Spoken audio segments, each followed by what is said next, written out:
Hello, I'm Harley Schlanger from the Schiller Institute. Welcome to this week's Schiller Institute International webcast. Who's the founder of the Schiller Institute and also the president. I must start by telling you we are having some technical issues, so you won't be able to see me, but hopefully you will hear me. Now, the last weeks have been absolutely full of developments of significant importance, strategic, that are absolutely can be understood only from the standpoint that the Schiller Institute has been presenting it.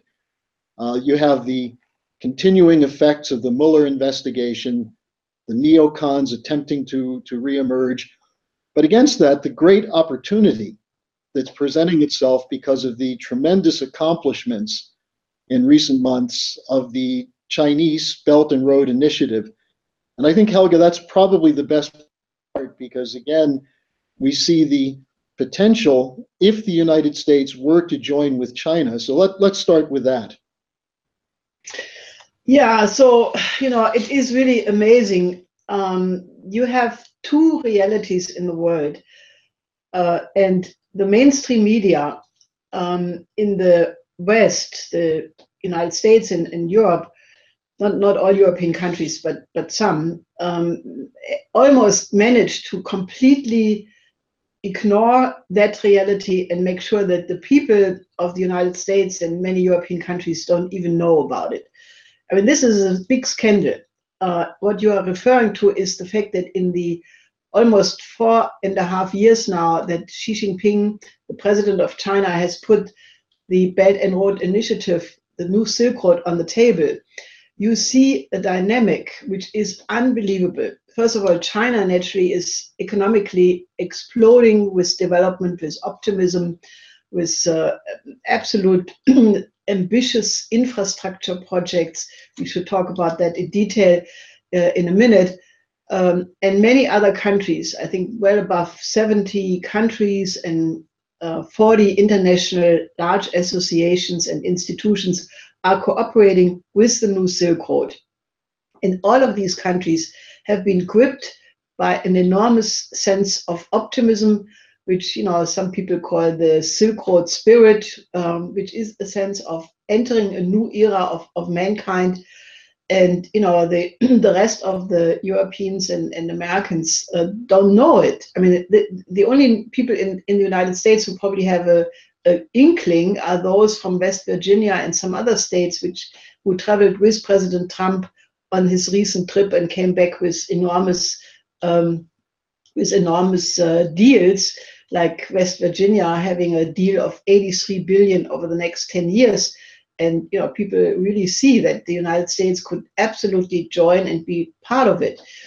But I think that the key battle in which the world really is that you have the old neocons, the neoliberals who want to stick with geopolitics, who want to keep the image of China and Russia as enemies and want to continue the game of the British Empire of divide and conquer, of playing one section against another section, versus what is clearly the winning strategy, and that is what Xi Jinping has put on the agenda with a win-win cooperation of all nations of the world, and with the idea of a new paradigm, a shared community for a shared future of mankind, a community of destiny, the idea that geopolitics can be overcome.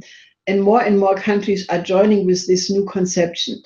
So I think the battle, is really, can we in time, before a new financial crash comes down on us, it's hanging over our heads like a Damocles sword, can we in time get the kinds of changes in the United States in particular, but also in Western Europe, to join with this new paradigm? Or, will this battle for civilization be lost? I'm very optimistic that it can be won, but it requires activity. It's not, we are not experiencing dialectical materialism or historical materialism where positive events are just taking on a life on their own, because, it's always the subjective factor which plays a very large role. And one place you can see this very clearly is in the person of Xi Jinping, who has really given an already positive Chinese development a complete upgrade and a complete transformation into a new paradigm. And, I think we would need such people in the West to do likewise. And I think the Schiller Institute is absolutely committed to do everything possible, that we get the United States and Europe to cooperate with the new Silk Road, because that will be the decisive battle for the coming year. Well, and you just mentioned the amazing developments in China, and we can go through some of them, but there were figures that were released just yesterday from, I think it was Global Times, the Chinese publication, $350 billion in new investments in China this year. That's on top of what already had been invested as part of the growth of the Belt and Road Initiative this year with other countries. And these, of course, are just in 1 year's expenditures, and much larger than that over a number of years. And then the 80 billion for West Virginia, 83 billion, that dwarfs what's been spent in the whole United States almost in infrastructure recently. And you've seen some of these projects. It's really quite amazing. Yes, I think I mentioned already how absolutely impressed I was both by the fast train system in China. I mean, it's wonderful to travel with trains which go 350 kilometers, no noise, no shake-ups. They're now building a new system which can go 400 billion, and they are already planning a new maglev train which will go 600 kilometers per hour.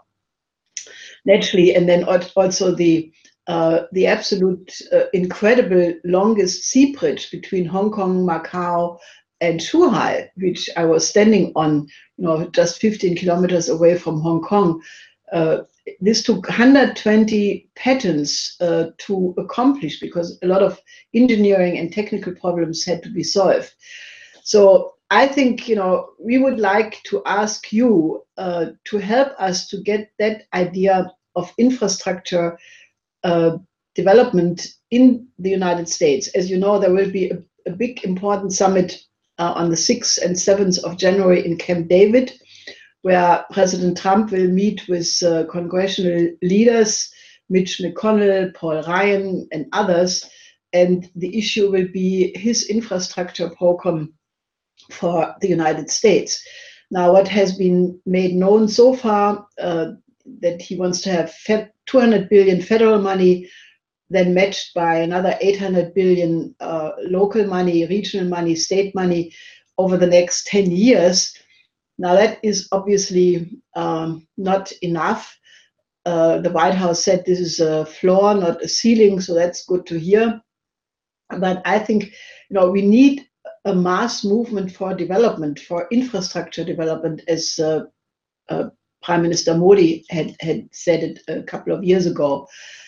Because, the spirit, I mean, if you look at the devastation of the hurricanes in the United States and how slow it goes to repair, contrast that with an incredible ambitious program by China to connect every large city until the year 2020 by this fast train system, and to take the entire region of Beijing, Hebei province, and the city of Tianjin, which is an area of 130 million people, and completely transform that through modern infrastructure, relocation of industry, make it more livable for the people, and an extremely ambitious program to eliminate poverty until the year 2020, taking very active measures by building roads into poor rural areas, connecting them via internet to be able to sell their products, through e-commerce. I mean, it's just an unbelievable mass of things. And, I was just talking to some of our American friends earlier today. China wants to eliminate all of its poverty until 2020. Now, Europe should do the same thing. Europe should have a plan to eliminate its more than 90 million poor people until 2020. And the United States should have a similar plan. I don't know how many people officially are poor in the United States these days. It's well above 50 million people. So why not say, with such an infrastructure development perspective, all the 50 million or so people who are below the poverty line in the United States could be brought to a better life. And I think we need a mobilization for that. Our colleagues in the United States have out a new pamphlet for calling for the implementation of the 4 laws of Lyndon LaRouche and the United States to join the new Silk Road.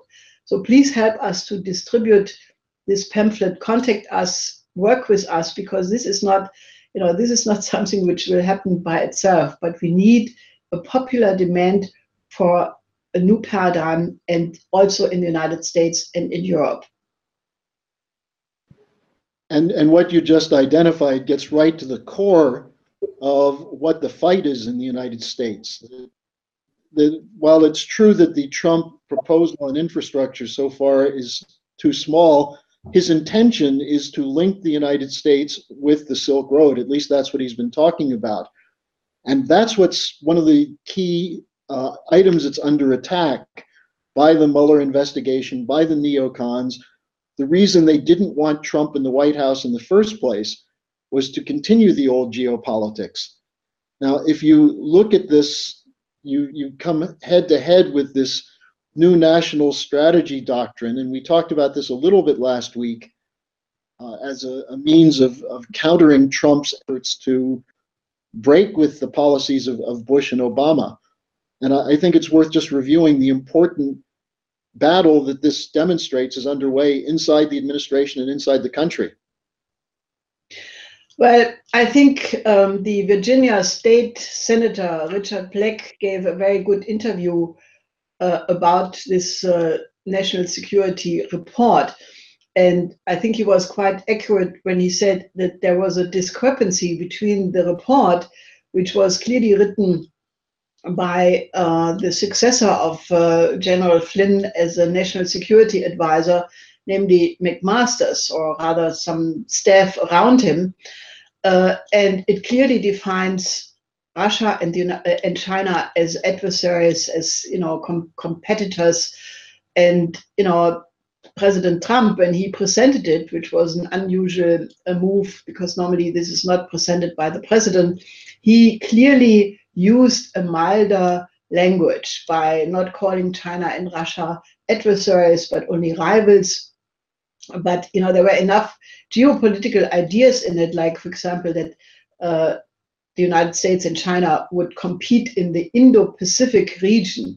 Now, that notion as such is an expression of geopolitical confrontation against China, which the Chinese media continued to react to very, very strongly, by saying, no, we have offered a win-win cooperation, and this is the old language of the Cold War, of a zero-sum game. So I think it's very important, to recognize that while Trump is doing important things, and it clearly is still absolutely representing the potential of getting the relationship with Russia and China on a decent basis, the battle really is by the old bureaucracy, so to speak, by the people who are career diplomats, by people who are on lower levels in, like permanent bureaucracy in the different institutions, who have learned nothing but to try to keep the status quo, because the status quo in their mind is associated with their privileges and their way of life, and they're normally refusing to learn anything new. They're not open for new ideas, and they basically in their action are doing the Anglo-American unipolar world scheme, which is really the British Empire. So the battle really is, can we move in time the United States and Europe into a new paradigm where Russia and China are not being looked at as adversaries, but that we really move to this idea of a joint future for humanity, which is exactly the only way how we can survive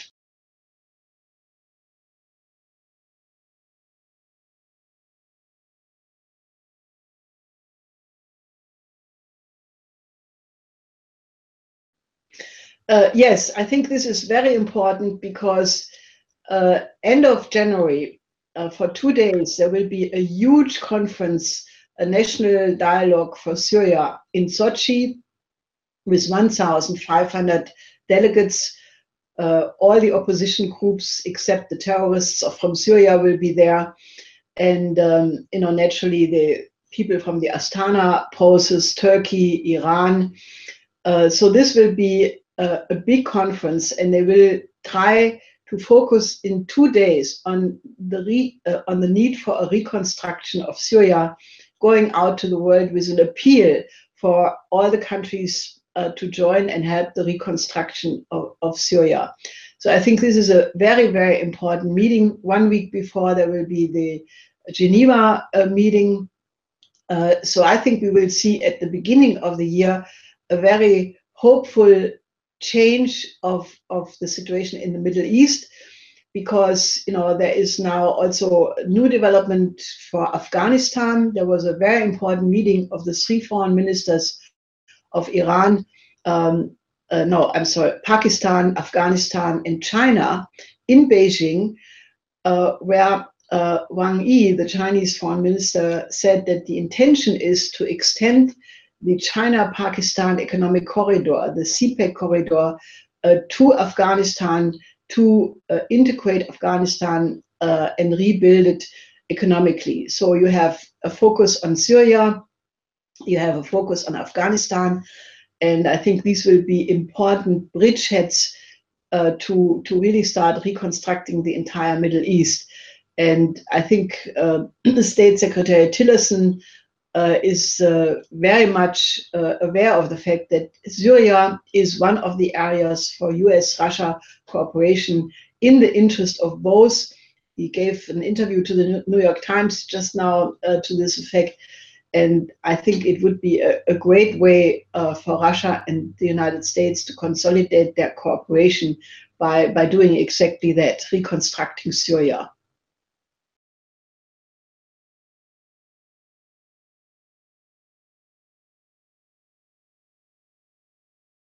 I think one of the more amusing things was a tweet which President Trump sent out yesterday, where he just said, wow, the dodgy dossier of Steele was paid by Hillary, by crooked Hillary and the DNC, and it's all a bogus issue. So I think it's very good that Trump intervenes in this way, because the fight around Millergate is clearly heating up. You have on the one side a whole series of conservative Republicans from congressional offices, Congress and the Senate, demanding that Mueller is completely biased and therefore should step down. That there must be a complete cleanup of the FBI and the Department of Justice. So there is a growing chorus to this effect. But there is also clearly still an ongoing mass media campaign, and also there was a real campaign, and I think this is crucial. I was thinking the whole time when this Me Too campaign about sexual harassment of women became the most debated issue. I said, why are they doing this? I mean, naturally, it is true, and I think every woman on the planet knows that there is an absolute reality to such behavior. But whenever they play up a big issue like that, there's always the question, why is it being played up right now? And one of the victims of this Me Too campaign was Congressman Conyers, who basically was accused of sexual harassment of somebody, and he had to resign. And he was now replaced by a woman called Val Demings, who, as her first uttering, said that her main priority will be to keep the Mueller investigation going. So, in these cases, one wonders, what is the relationship of bringing to the fore some dirt, and the Congress is unfortunately very famous of having, such behaviors. But the real political aim is to replace Conyers who, after all, has a very important 50-year-old long record of civil rights fights, of being in favor of a decent health system and many other virtues, being replaced by somebody who is clearly there to keep the Mueller investigation going. So I think, this is again a battle which is not decided. I think that there are many interesting leads in the congressional hearings. For example, one person who was an assistant of McCain and who was in contact with Steele, giving McCain the Steele dossier, who then gave it to the FBI. He has now been subpoenaed. His name is Kramer. And there are many other interesting hearings going to be on. Many people on the side of Mueller say, like Adam Schiff, for example, they say this investigation will go on for months because we have hundreds of new witnesses. Each witness takes at least 3 weeks. So then on the other side, people are saying this is all a waste of taxpayer money and it should be shut down immediately. So it's very unclear how this battle will end up. But I think we are also asking people to really understand that the task force which went after my husband and his organization in the 80s and in the 90s, the people who covered up 9/11 and the people who are now going after Trump, it's the same apparatus, and it is really too short-sighted to call it just deep state. Because the deep state idea leaves out completely the British angle, which we have documented in a dossier on this whole affair, which I'm also asking you to get a hold of and help us to make known.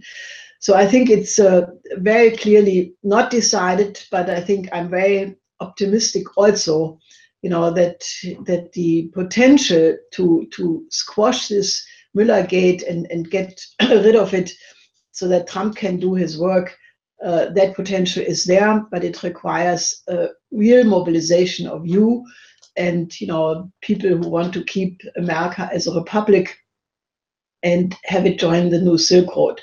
So that's what my view is on this matter.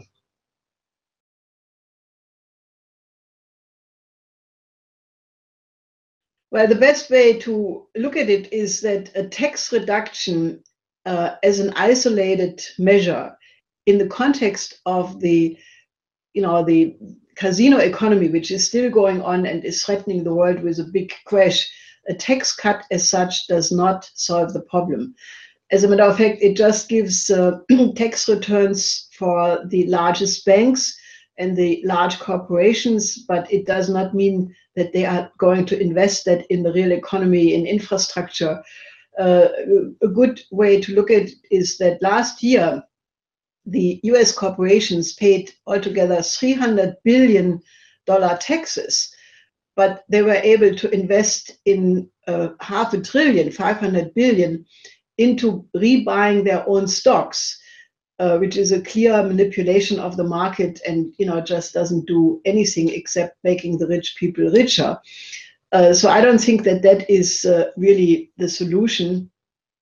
I think that what is needed is nothing less than what my husband, Mr. Lyndon LaRouche, has prescribed. You need a full-fledged return to Glass-Steagall, which President Trump had promised in the election campaign, and so far he has insisted that he is going to keep all of his election promises.